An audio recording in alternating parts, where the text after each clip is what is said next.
Joachim, thank you very much for joining me today. We've got some interesting questions around leadership and engineering, and I'm sure everybody's interested in your thoughts on these topics. So the first question I've got for you today, what's the most valuable lesson that you've personally learned about leadership, and how has that then shaped your approach to leading others in the future? Okay, so thanks for inviting me to this interview. So basically, my most important lesson I learned is that when you are getting promoted into a leadership position, usually this is happening because you were kind of a superstar in your team and you were really good in solving issues, getting new ideas, and then when you are coming into a leadership position, usually you are translating into a position where basically you need to let go with superstar mentality and rather focus on having your team doing a good job. So essentially, to being a successful leader means that you have a successful team. And this has many implications, like, for example, that you need to change the perception you're having as a leader, that you need to spend a lot of time with your team. You're not a solitude player in doing your own project, but basically you are supporting your team and you're developing into becoming a servant of your team, not the other way around. So what I've seen many times in my career is if you are a leader and you think that your team is just serving you and becoming a little bit better, this is not scalable. It's basically means that you have a team of 10 people and they are super inefficient. They are just waiting until you give them any task or how they can support you. This is limited and getting to a limit very quickly. So basically you need to change your perception that you are serving your team. And this also means that you need to keep your ego under control. That's very, very important, and a very important learning I had during my time. So what that actually means in concrete actions we are having at my company is that talent review session every 6 months, and I'm usually taking quite a lot of time after that to give feedback to my direct reports, and usually I'm taking 2 hours every 6 months to talk to them, and then I have a set of questions I'm asking for them, also asking them to provide feedback how successful or how happy they are with me as their manager. Also asking them how I can improve, and basically just generally asking them to provide me feedback, and also giving some quantitative feedback. Like I have a set of questions where I ask them to answer in either 1 to 5 or 1 to 10, and therefore having some quantitative feedback.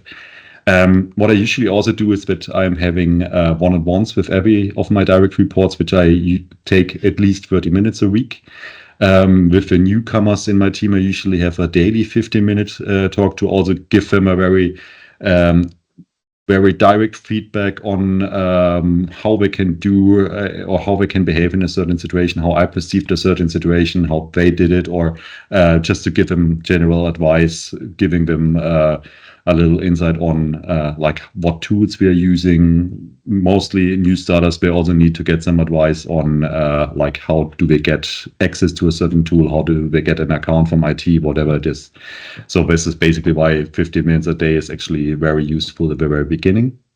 And what I just started recently is that I had after the first month in the company, I had a calibration talk to my new starters, which I actually intended to have just for 1 hour. In the end, it turned out that I needed 3 hours for that together with my report. And I said, essentially, I asked ChatGPT to write me down some questions which I could ask, and they actually made quite a lot of sense. So I used them and modified them a little bit, and went through those set of questions, and also my report gave me a feedback that he thought this is really, really helpful. And basically, the questions which I asked had the goal that my report and myself have the same understanding on the responsibility of my report in his role.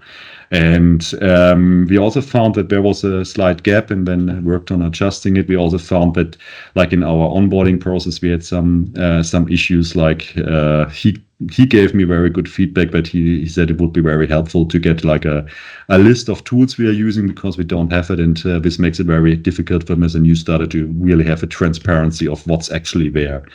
And I'm actually going to implement this as a standard process in the future. I'm also think of having this calibration session during the probation period for, maybe at least 2 times. Till in Germany, probation period is 6 months. So within those 6 months, I want to have it twice, and then also see if it improved from the first calibration session to the second. So this was actually very successful from my perspective. And as I said, my report gave me the same feedback. So overall, I would say that when you have, depending on the size of your team, but you should calculate as a leader in order to have a successful team, that you should spend a day of your week really talking with your team, like either with one-on-ones or like with team meetings or with these calibration sessions I just mentioned. So basically, what I found through this process, or what I found in my personal experience from my career, is that in many companies you have, especially also with big companies, you have a lot of employees which are just working on like 20 to 30% of the performance they actually could show, and this is something where mostly the employees were very unhappy with that. At some point, they're also looking for new jobs because no one really wants to show bad performance. We all grow up as kids that we wanted to achieve something, we want to create something, we want to build up. I think humans are made the way that we want to build something up, and we want to be successful at the end of the day. We want to look into a mirror and be happy with what we are doing and be proud of ourselves. And so in many companies, employees have an issue that this is not the case. They are working there. It's a 9 to 5 job. They're coming to work in the morning. They go back at 5 o'clock, and in between, they spend like 3 hours drinking coffee or chatting with their colleagues, gossiping. And many people were not happy with that. It's just like they want to perform. And if you really spend time with with your team, if you get the feedback, if you also ask them, "Hey, are you really busy right now? Do you have something to do, or do you feel like also overloaded?" So it goes both ways. You can calibrate, and basically, if you find the right calibration, if you have the right balance with your team, they are happy and they are showing a very good performance. So this is my learning, which I had during my time as a leader. Also, I know an important point is that basically as leader, you are, in terms of performance, you are definitely a role model. You cannot expect your team to perform if you yourself focusing on your work-life balance. That's a very important learning. Also, like the modern perception is that everyone is focusing on work-life balance, and it's becoming more and more important. I think as a leader, this is only possible to a very certain extent. That's my personal perception. Also because basically a company is in hierarchical construction, which means you have your CEO, then you have the C-level, all the different levels. And from each level to another, you can somehow expect that every level is showing 20-30% less performance than the level above. And if you as a leader show only a certain level of a performance, let's say you're working 40 hours a week, you can be sure that effectively in the end, the level below you is working 20-30% less. Even though they might sit at work, the performance they're showing is going to be 20-30% less than what you are doing. So you're a role model. If you're setting the bar high, your team is going to have a high bar for themselves as well. Yeah, I think that's a really great point, that you mentioned there about, working hard and setting the bar high. I think it's infectious, isn't it, when you see somebody that's really going that extra mile and putting a lot of effort in, and they're showing a real passion for the work that they do.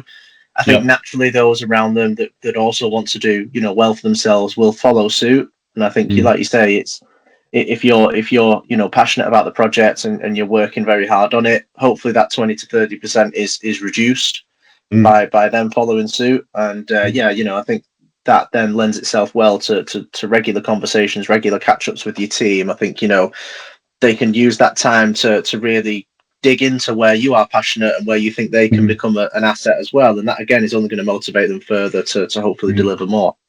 Exactly. And I think that leads us very well into the next question, which is how integral is having an open mind to becoming a successful leader?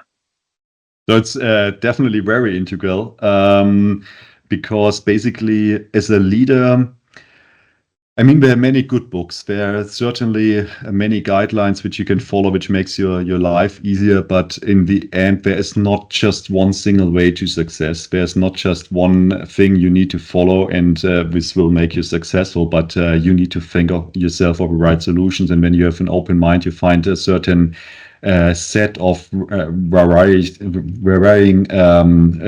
ways which leads you to success. And if you have an open mind, then definitely you will find more. So I would say this is a very integral and very crucial part in order to have a successful team and in order to be a successful leader.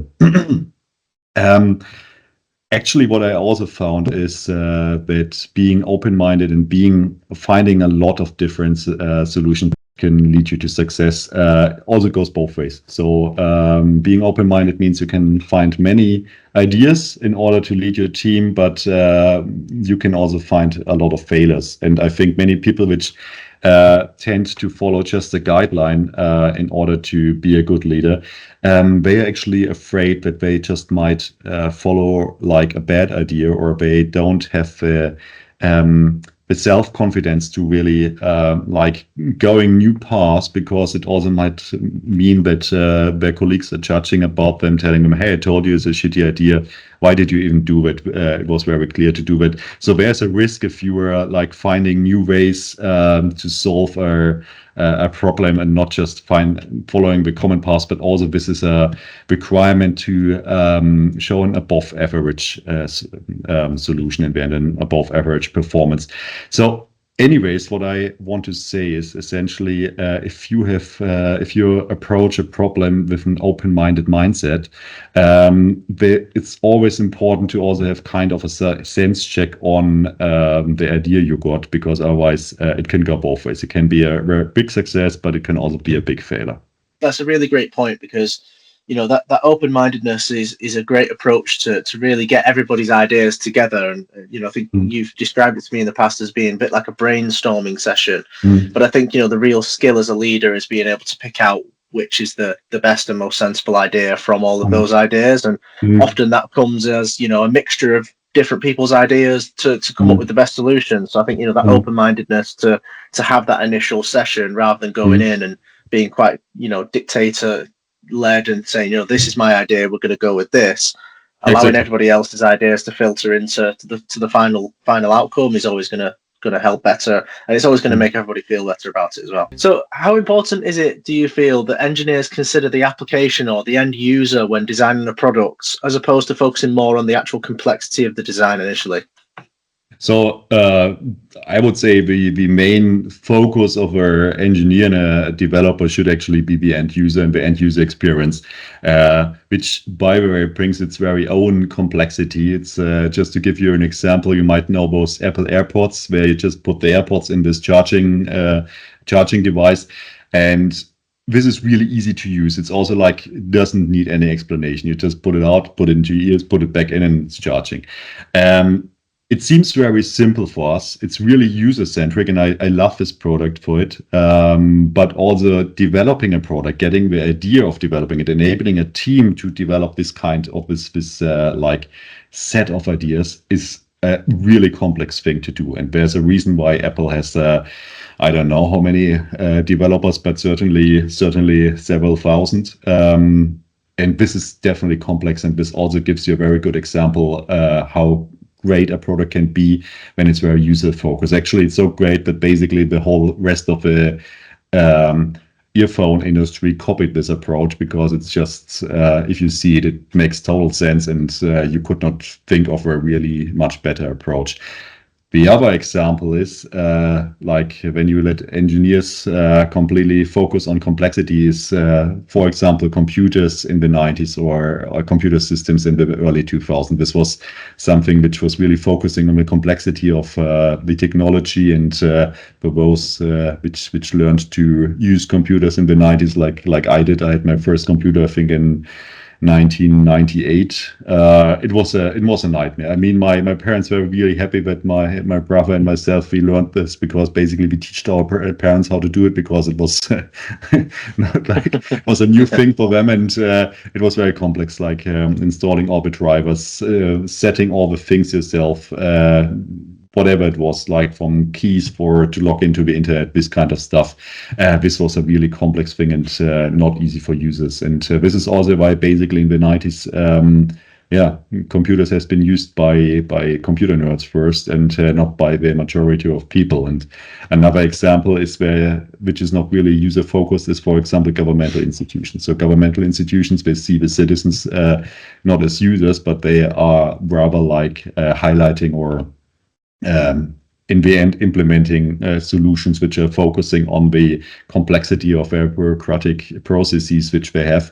And in the end, I think no one of us in no country in this world really likes to go to a governmental institution or doing the tax declaration, because it's horribly difficult and it's not focused on user experience, simply not. And so it's all the difference in between the free market, where companies need to develop a product which actually users are actively deciding for, or if it's a government institution which can just force the citizens to go through this process, and then they don't have any encouragement and no incentive to really develop a user-focused and a user-friendly experience.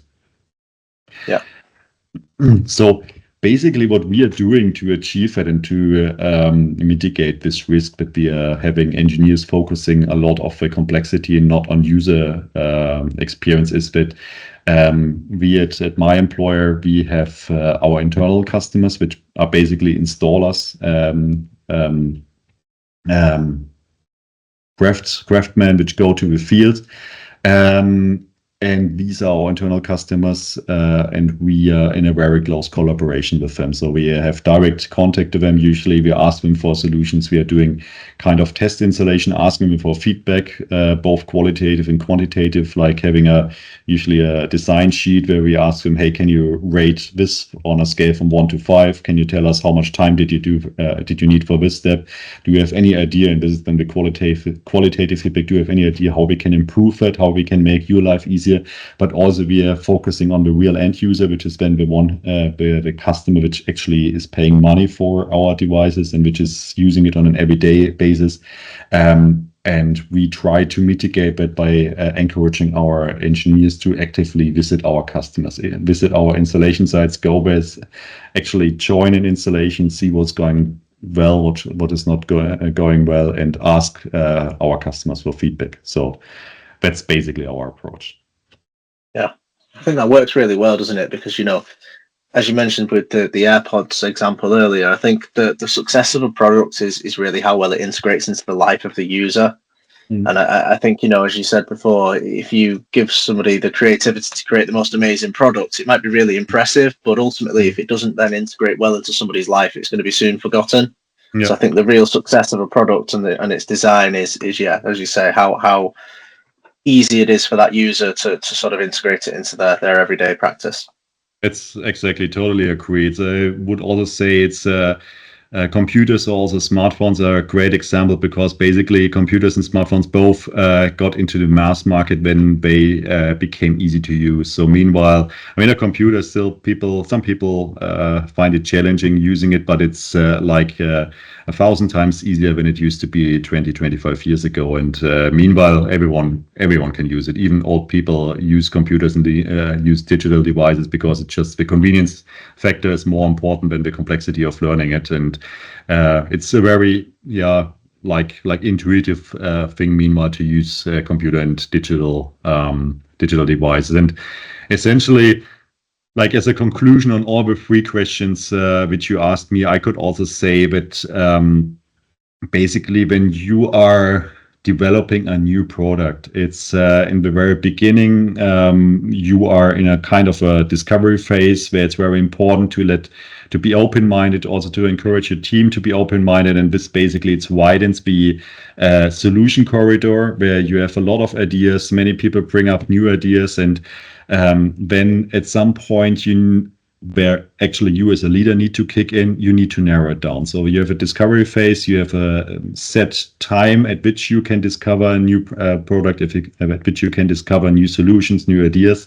At some point you need to close it down, which means you need to bring your team into a position where they are deciding, where they're really deciding, like, are we going to go A, B, or C? What are the reasons why we want to choose, let's say, B? What are the advantages? What are the disadvantages? And then really narrow it down. And this actually is something which I found many developers, maybe specifically developers, but also generally people have issues on, because then in the end they cannot decide, they cannot narrow it down. And this is super crucial, because you need to decide for one way. You need to decide, like, if you and probably all of us know the situation. You're going out with friends. You're deciding to which restaurant or which bar you go. And then there's this one friend who wants to eat pizza. The other one wants to eat steak. The third one wants to have salad. This is a great thing in the discovery phase to discuss, like, to which restaurant you go. But in the end, the group cannot decide for one of them. And in the end, what happens? You end up at your sofa doing nothing, because the group couldn't decide. And in the workplace, it's very similar. Like, you have the task of developing, let's say, you have to develop earphones, because we had this example before. And you ask your team, what ideas could you have to develop this earphone? What could be a new innovation in the earphone market? And your colleagues and your team members, they need to come up with the ideas. You need to encourage them to come up with new ideas, write it down, brainstorm, go into discovery. At some point, you need to decide what feature actually you want. What's basically the specification of the earphones you want to deliver to the customer at the end.